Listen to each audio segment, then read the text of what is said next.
This last one comes to us from Harvey Randall over at PC Gamer.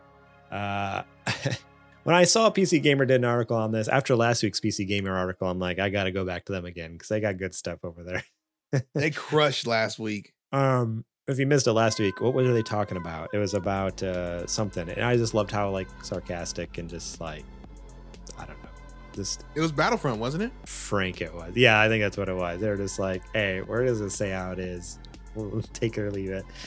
The Dragon's Dogma 2 microtransactions are real and bafflingly silly, since nearly all of them can be found in the game without too much trouble.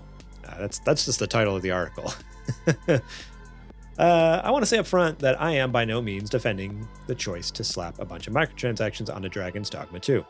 I'm also not surprised by the current state of the game's Steam reviews sitting at mixed at the time of writing, in the same way that I'm not surprised when kicking beehives gets your ankles stung. 2 important points of context. Firstly, Dragon's Dogma 2 came out recently, and despite some nasty performance issues, it's smashingly fun and weird RPG. We gave it a solid 89 out of 100 in our Dragon's Dogma 2 review. Secondly, it came saddled with a host of very dumb microtransactions, a lot of which are just hacked off the deluxe edition, a boon for new adventurers, new journey pack, and sold piecemeal. And then if you're watching the YouTube video, you'll see here there's just a bunch of 21 microtransactions ranging from, this is in Monopoly money here, not US dollars, but 89 pence. Is that cents over in England? I don't know. All the way up 89 to governor dollars. Governor dollars, all the way up to $4 and $4 governor dollars and 45 governor cents. Cue a barrage of understandably negative reviews from players who quite reasonably have no context for how rare any of the items listed are. I can't imagine a world in which this decision would have gone down well with anybody, but here we are. If you're opposed to the idea of microtransactions and fully priced games in general, I don't want to tell you that you're wrong for abstaining. However, if you were looking forward to Dragon's Dogma 2, I want to reassure you that you can find almost all of these items just lying around or in shops.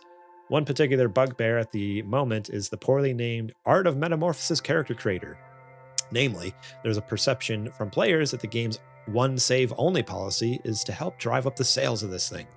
While you can have your own opinions about save files, the Art of Metamorphosis book itself costs about 500 Rift Crystals or RC. That's a little expensive early on, which that's not even a microtransaction currency. That's just the currency that's in-game. That's just an in-game, like what you make by doing quest. Itself costs 500 Rift Crystals. It's a little expensive early on, but you'll be flush with RC eventually. Hilariously, just buying 500 Rift Crystals straight up is cheaper, which highlights the actual problem I have with these microtransactions. By and large, they're just a paid convenience skips for a game where inconvenience is the point.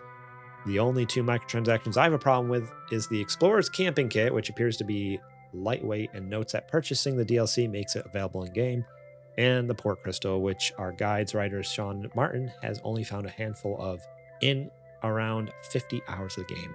You'll still need fairy stones to use Port Crystals, however, and you can't buy those with your wallet. But even then, both of these options just kneecap what makes Dragon's Dogma 2 a fun and unique game, which does lead me to my conclusion that these microtransactions are, frankly, just a very stupid decision, likely created at a publisher level rather than a developer one. Bingo. Part of what makes this whole, and that's like 99% of microtransactions across the industry, but yep. I digress. Part of what makes this whole debacle frustrating is that this is all the context you'd only get by playing the game or by reading this article, but it's confusion that was completely unnecessary for a game that, performance problems aside, is doing a lot of things right. If the microtransactions here have put you off at Dragon's Dogma 2, that's completely fair enough, but it's important to note that none of these purchases are necessary and that the game is not designed around you having them. It's just baffling business choices and bad optics from top to bottom. So TLDR, basically all the microtransactions are of items that you can just buy or find for free in the game. So what's the point of them other than just to piss off gay players? Like that's all it's doing. I bet the team was like, when they heard from the publisher, they were like, the publisher wants to put in the microtransactions, and they had to tell them like, what do you can get this stuff in the, what are you talking about? Because the publisher has the publisher is only thinking about numbers. So most it's of the time, it's right? developed like numbers, optic, and whatnot. Yeah, it's developed and published by Capcom. Which is crazy because they make games. Yeah. They're a developer.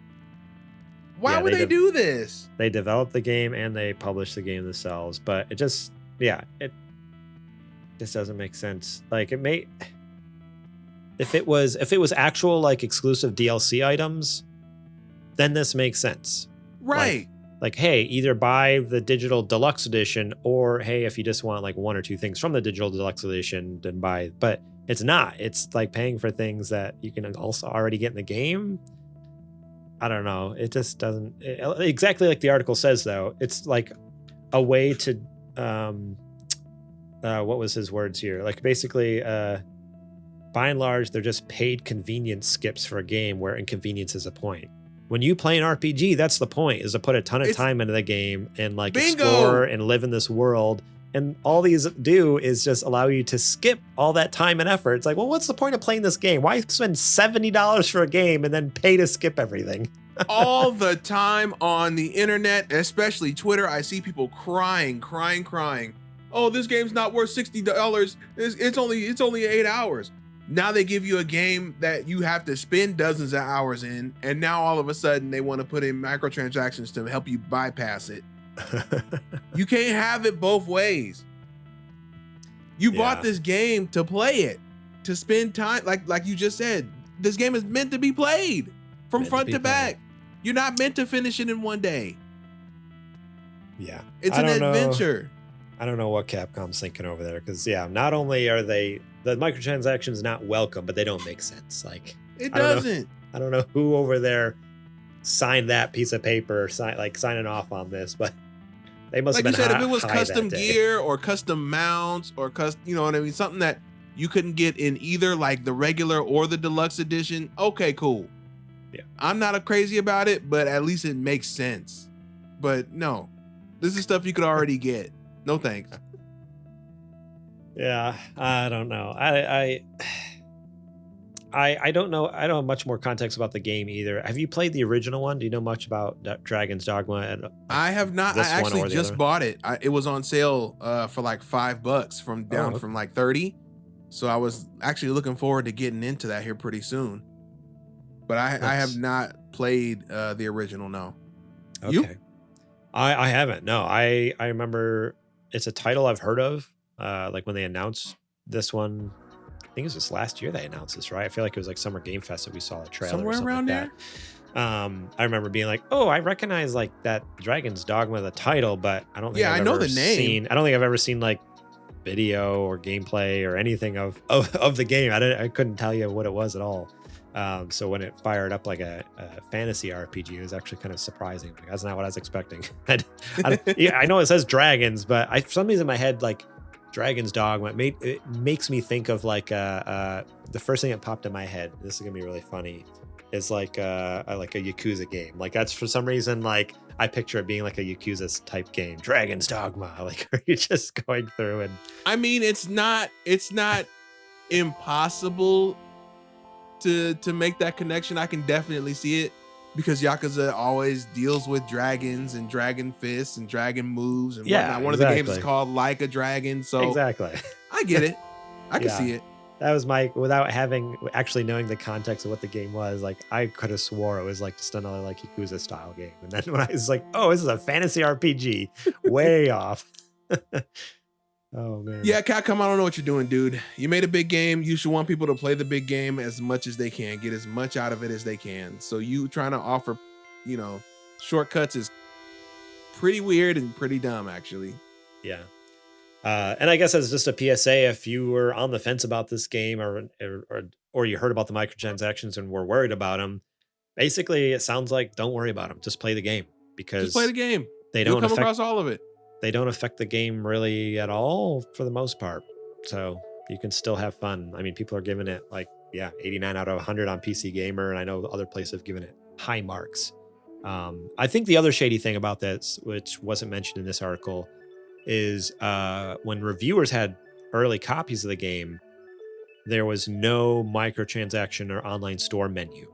So that's why No, but it was mentioned in the notes. Okay, because I feel like I saw you that. Get like you get a guide with it when you're like a reviewer. Okay. It was mentioned in the paperwork, but a lot of people didn't read it because they were worried that it was going to be spoilers and stuff in it.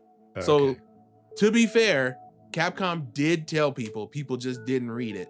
So, yeah, because I remember reading that where people were like, it wasn't in the game like pre-launch. It wasn't until like launch day and the day one patch came out, and all of a sudden everyone's like, wait, what is this? What do you mean? What is happening? This is not the game I played before. But it is. It just has optional stuff that doesn't affect you. Doesn't need to be there. Just don't pay for it. It's not like Capcom is literally coming to your house and pulling money out of your wallet. Like, just don't pay for the microtransactions. If you don't like them, then you can still enjoy the game and also still vote with your wallet by not paying for microtransactions. So there you go. Wild world. When are microtransactions going to disappear? That's what I want to know. When are we done with them? Not ever. Because I miss the days where like DLC is fine, but these stupid microtransactions have got to go. I'm done with them. You can pay 69 cents for a red shirt. Oh, gee, thank you, developer. Love it. That's the best. Wild. Were you ever gonna put this in the game? Yeah, but we'd rather you would pay for it. Yeah, pay for it now, and then in 3 years you'll get it for free. Thank you so much for watching that clip from our podcast. Remember, if you want to watch the full episode, link will be in the description below. You can click on that and check it out. We got listener questions. We got more news segments. We got what you playing. We got a lot of fun things. So yeah, more than just the news. There's a lot more to the show that you should go check out. So remember, click that link in the description. Check out that full episode.